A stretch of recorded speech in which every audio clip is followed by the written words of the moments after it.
الحمد للہ رب العالمین والصلاة والسلام علی سید الانبیاء والمرسلین اما بعد فاعوذ باللہ من الشیطان الرجیم بسم اللہ الرحمن الرحیم۔ پڑھیے الصلاة والسلام علیک یا رسول اللہ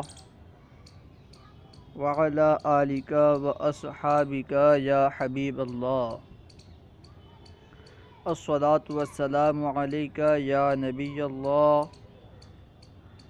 وعلی آلک واصحابک یا نور اللہ۔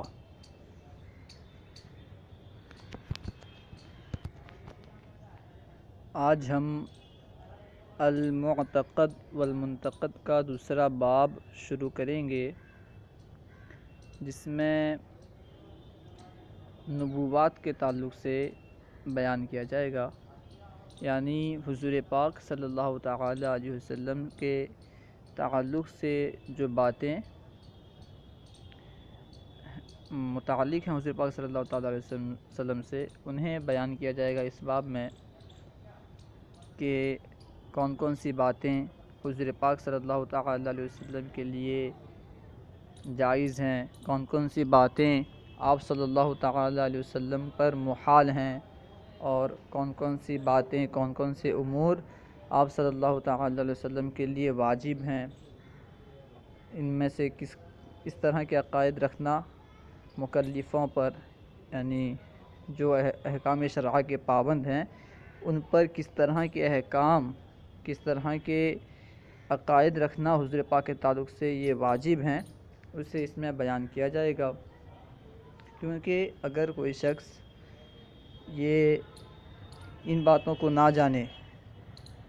جو حضور پاک صلی اللہ تعالی علیہ وسلم کے ذات بابرکت سے متعلق ہیں،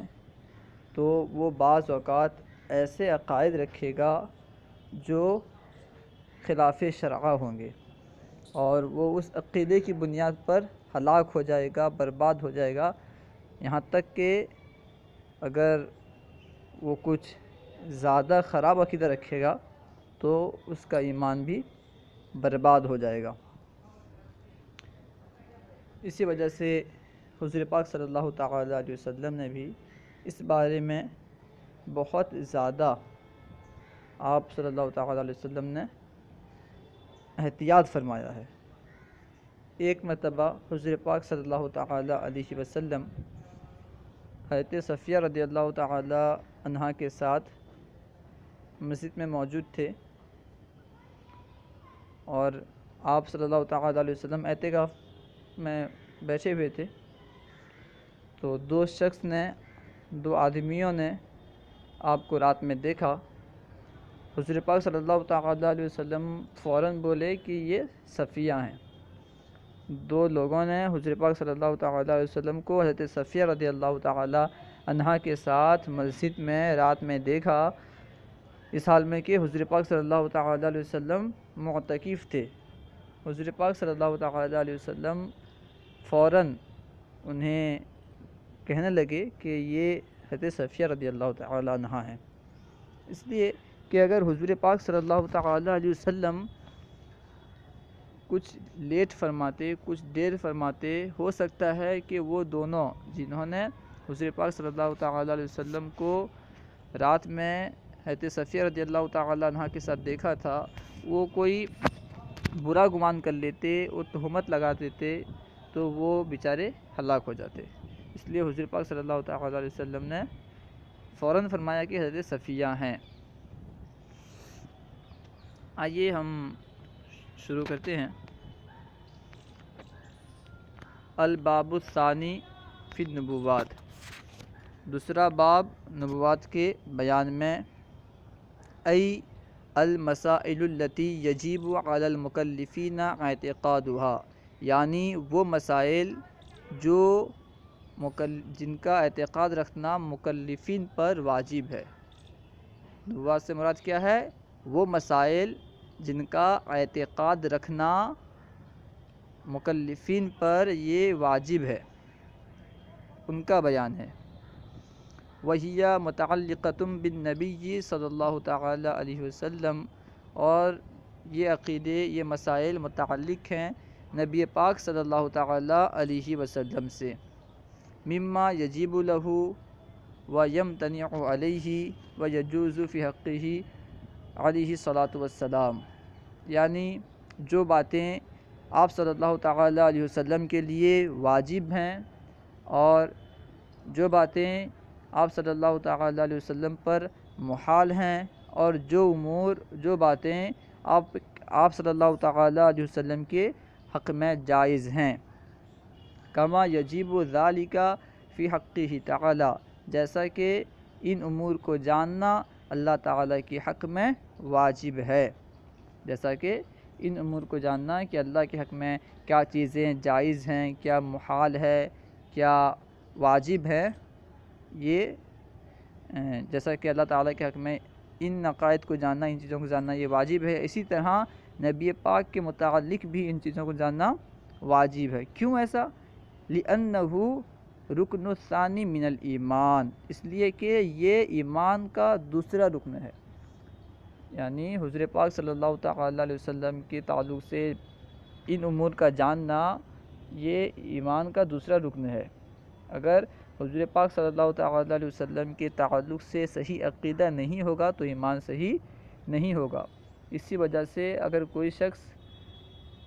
حضور پاک صلی اللہ تعالیٰ علیہ وسلم کی رسالت کا اقرار نہ کرے، توحید کا اقرار کرے لیکن حضور کی رسالت کا اقرار نہ کرے تو وہ مسلمان نہیں ہو سکتا، کیونکہ مسلمان ہونے کے لیے جس طرح توحید کا اقرار کرنا، توحید کو ماننا، توحید پر ایمان لانا ضروری ہے، اسی طرح آپ صلی اللہ تعالیٰ علیہ وسلم کی رسالت پر بھی ایمان لانا ضروری ہے۔ یہاں تک کہ بعض علماء تو یہ فرماتے ہیں کہ اگر کوئی شخص یہ جو کلمہ ہے اس کے پہلے جز پر ایمان نہیں لاتا اور دوسرے جز پر ایمان لاتا ہے تو وہ مسلمان ہوگا، برخلاف اگر کوئی شخص پہلے جز میں ایمان لاتا ہے اور دوسرے جز پر ایمان نہیں لاتا تو وہ مسلمان نہیں ہوگا۔ یعنی یہ جو لفظ ہے لا الہ الا اللہ محمد رسول اللہ، کلمہ طیبہ، اس کے دوسرے جز میں یعنی محمد صلی اللہ تعالیٰ علیہ وسلم اللہ کے رسول ہیں، اس پر اگر کوئی شخص ایمان لے آتا ہے تو بعض حضرات یہ فرماتے ہیں کہ وہ مسلمان ہو جائے گا، لیکن اگر کوئی صرف اتنا کہے لا الہ الا اللہ تو وہ مسلمان نہیں ہوگا، اس لیے کہ وہ یہ فرماتے ہیں جب وہ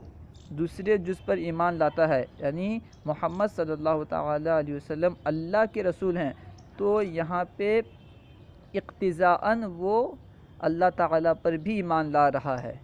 یہاں پہ وہ اللہ تعالیٰ پر بھی ایمان لا رہا ہے، کیونکہ کیا لفظ ہے کہ محمد صلی اللہ تعالیٰ علیہ وسلم اللہ کے رسول ہیں۔ اگر وہ حضور پاک صلی اللہ تعالیٰ علیہ وسلم کو اللہ کا رسول نہ مانتا تب وہ اس کا ایمان مکمل نہیں ہوتا، جب وہ حضور کو اللہ کا رسول مان رہا ہے تو معلوم ہوا کہ وہ اللہ کو بھی مانتا ہے، اللہ کی وحدانیت پر، اللہ پر بھی وہ ایمان لاتا ہے، اس طرح وہ فرماتے ہیں کہ وہ مسلمان ہو جائے گا۔ خیر، ان باتوں کا جاننا یعنی حضور پاک صلی اللہ تعالیٰ علیہ وسلم سے جو باتیں تعلق رکھتی ہیں ان کا جاننا بہت ضروری ہے، ان کا جاننا مکلفین پر واجب ہے۔ کیوں؟ اس لیے کہ یہ ایمان کا دوسرا رکن ہے۔ وقال القاضی، اور قاضی ایاز فرماتے ہیں من یجہل ما یجب للنبی او یجوز او یستحیل علیہ ولا یعرف صور احکامہ لا یأمن ان یعتقد فی بعضها خلاف ما ہی علی۔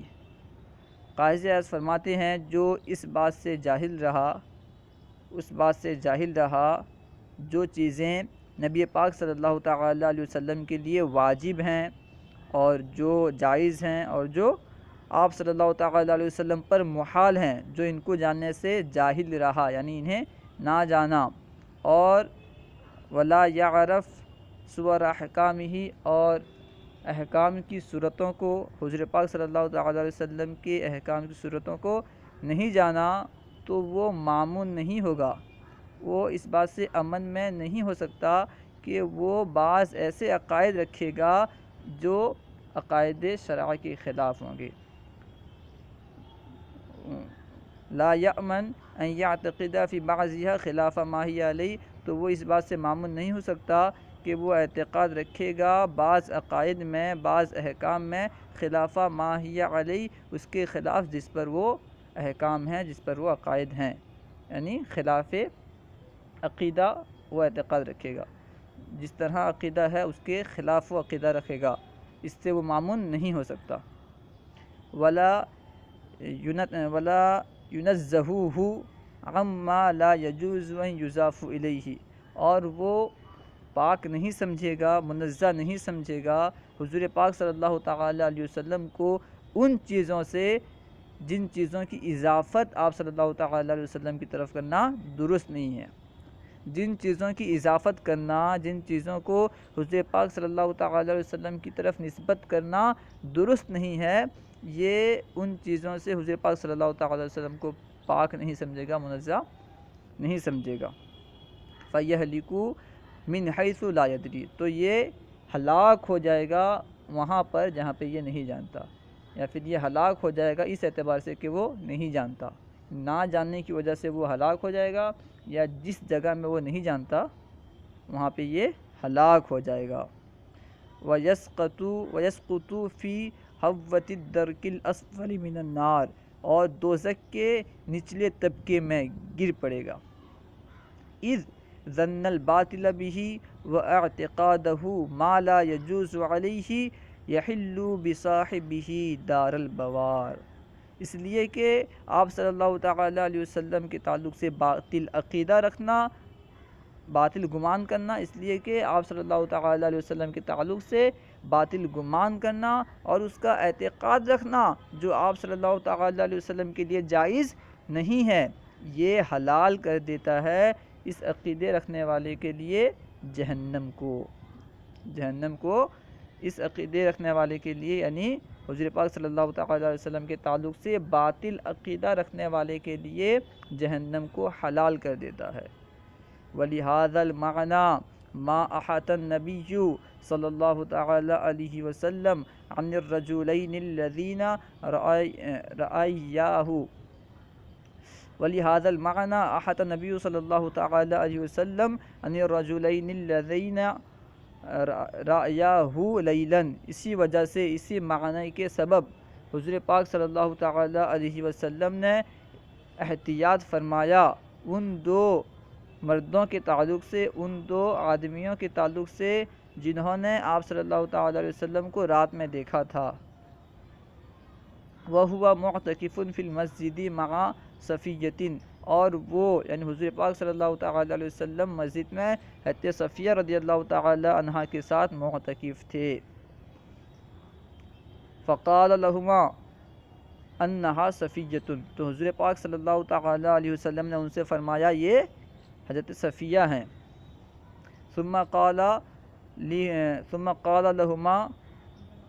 الشیطان یجری من ابن آدم مجری الدم، کہ شیطان، پھر آپ صلی اللہ تعالی علیہ وسلم نے ان سے فرمایا کہ شیطان ابن آدم کے خون کی طرح، ابن آدم میں سرایت کرتا ہے، خون کی طرح یہ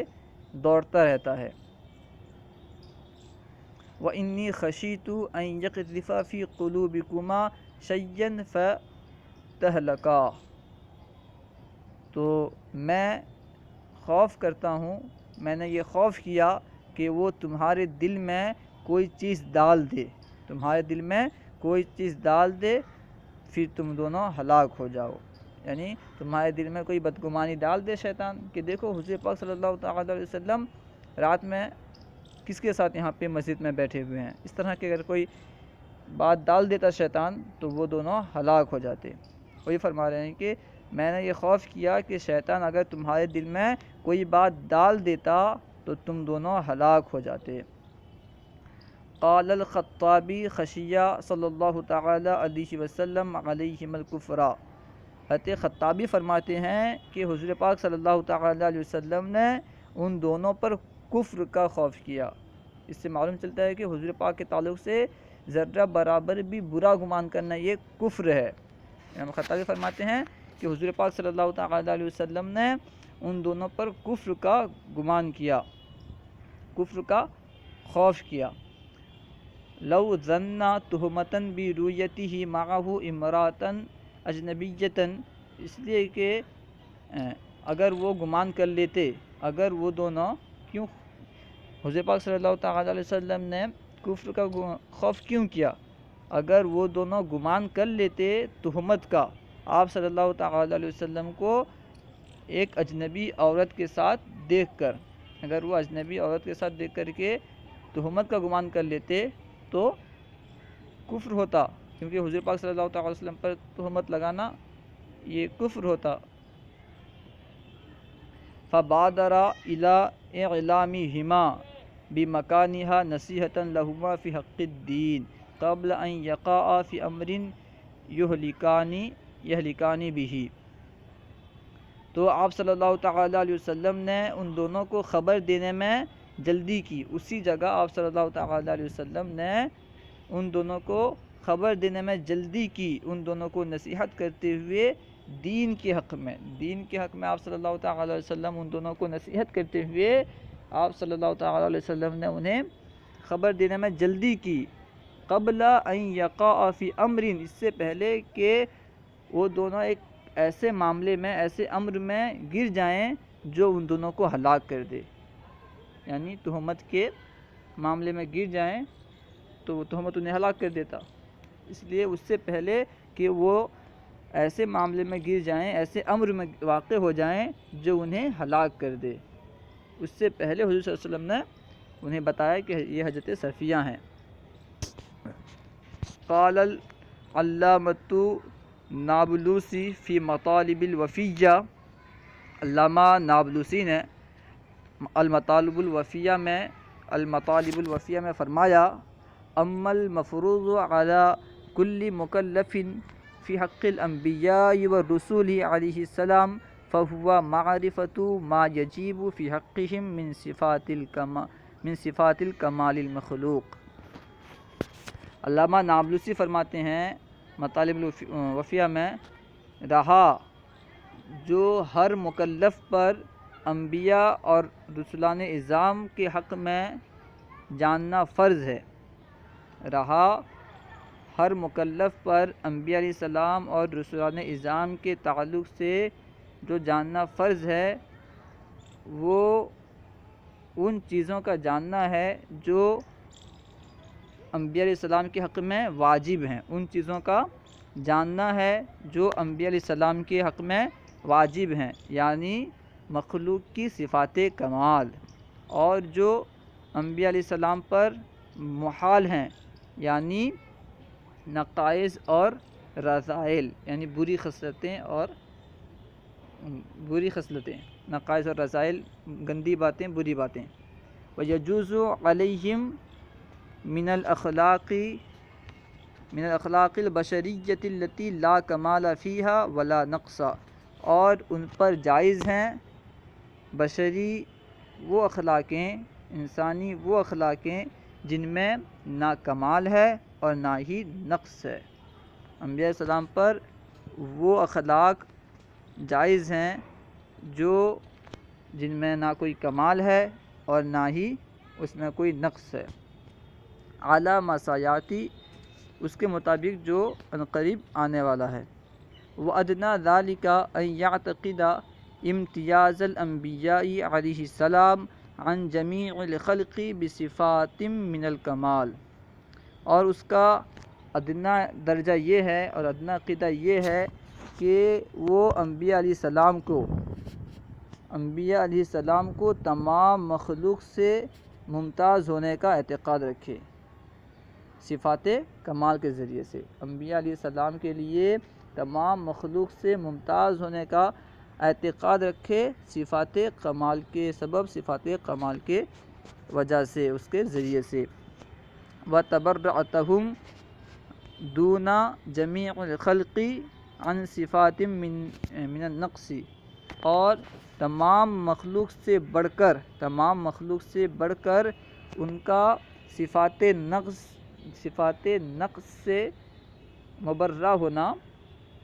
مبرہ ہونے کا اعتقاد رکھے، بری ہونے کا اعتقاد رکھے۔ وَتَبَرَّأَتُهُمْ دُونَ جَمِيعِ الْخَلْقِ مِنْ صِفَاتِ عن صفات من النقص، اور تمام مخلوق سے بڑھ کر ان کا صفات نقص سے مبرہ ہونے کا، بری ہونے کا اعتقاد رکھے. یہ اس کا ادنیٰ درجہ ہے. بعد اعتقادہ امتیاز اللہ تعالی عنہم وعن جمیع الخلق بصفات الکمال. اس کا اللہ تعالیٰ کو ان سے اور تمام مخلوق سے ممتاز ہونے کا اعتقاد رکھنے کے بعد صفات کمال کے ذریعے اس شخص کا اللہ تعالیٰ کو انبیاء علیہ السلام سے اور تمام مخلوق سے ممتاز ہونے کا اعتقاد رکھنے کے بعد صفات کمال میں وَتَبَرَّأَتُهُ تَعَالَى دُونَهُمْ وَدُونَ الْخَلْقِ وَدُونَ جَمِيعِ الْخَلْقِ مِنْ صِفَاتِ مِنْ نَقْص. اور اللہ تعالیٰ کا تمام انبیاء سے اور تمام مخلوق سے بڑھ کر صفات نقص سے بری ہونے کا اعتقاد رکھے، اور اللہ تعالیٰ کا انبیاء علیہ السلام اور تمام مخلوق سے بڑھ کر صفات کمال سے بری ہونے کا اعتقاد رکھے. یہ اس کا ادنیٰ درجہ ہے جو ایک بندے پر واجب ہے، جو ایک ہر مکلف پر واجب ہے. صلو علی الحبیب صلی اللہ تعالی علی محمد.